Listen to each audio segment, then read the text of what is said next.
Глава Ингушетии посетил Горский кадетский корпус и обсудил с руководством учебного заведения актуальные вопросы его развития. Визит главы региона был направлен на изучение условий обучения и проживания кадетов, а также выработки необходимых мер для дальнейшего совершенствования образовательного процесса. Махмуд Али Калиматов ознакомился с оснащением учебных классов, состоянием спальных помещений, столовой и других объектов инфраструктуры. Руководитель региона поставил задачу перед руководством кадетского корпуса в приоритетном порядке зачислять детей участников СВО. Он отметил, что требуется тщательный анализ учебного плана. Также обсудили вопрос организации дополнительных занятий. Сейчас в корпусе открыто 5 спортивных секций, что недостаточно для проведения занятий в полном объеме. Махмуд Али Калиматов подчеркнул важность взаимодействия кадетского корпуса с военными вузами и силовыми структурами для подготовки кадетов к поступлению и дальнейшей службе.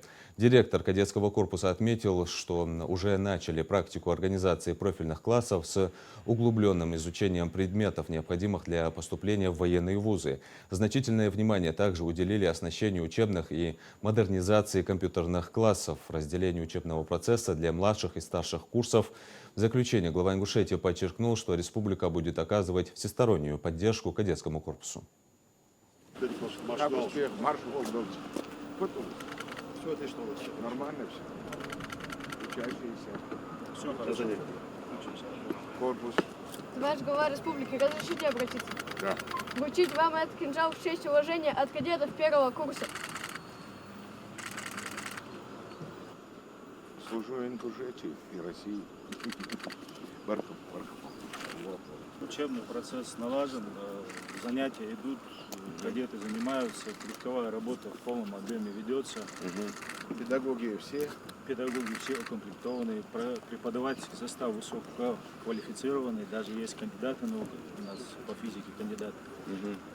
Именно математика, физика есть, да? Да, так точно. Проектная мощность корпуса рассчитана с посадочными местами, со столовой на 350. Свет. Кому свет тоже проблем нет. У нас есть резервный генератор, работает, проверяем, еще резервный подключаем. То есть в этом сбоя нет. У нас своя вода, свой насос. Мы в этом плане... Единый на дом Сухов. Скважина там. Скважина, где у ветеранов, общая, на них и на нас. И что-то хватает воды? Хватает. Есть проблема, единой котельной нет. На каждый корпус свой отдельно. Да, правильно? отдельно. Мне вот состояние хотя бы описательно. Теперь нам Дайте бумагу. Ребята, Плавать, учатся. конечно, ребята занимаются. Все в этом плане вопросов нет. Там Вода фельдшерская чистая, всё. служба есть? Какая? Фельдшерская. Есть. Есть? там, Есть. да? Ну вот там тоже такая же ситуация. Она в штате? В штате. У нас полдник, сейчас кофе будут наливать. Ну, булочки, кондитерка, фрукты. Жалобы есть? Нет, в плане продуктов тщательная проверка. Я сам лично контролирую. Отдельно сформировал комиссию. Продукты принимаются в комиссионном поле. Мы по косметике, лекарства и врачи, и осмечивать будем тогда все это. Можно к министру обратиться, чтобы здесь дефект? Не то, что обратиться. Проведем совещание. Ты набросай, кто что должен делать с точки зрения. Я поручением все оформил. Вот сейчас они начали работу, пол крыши Кто? покрыли, спальный корпус.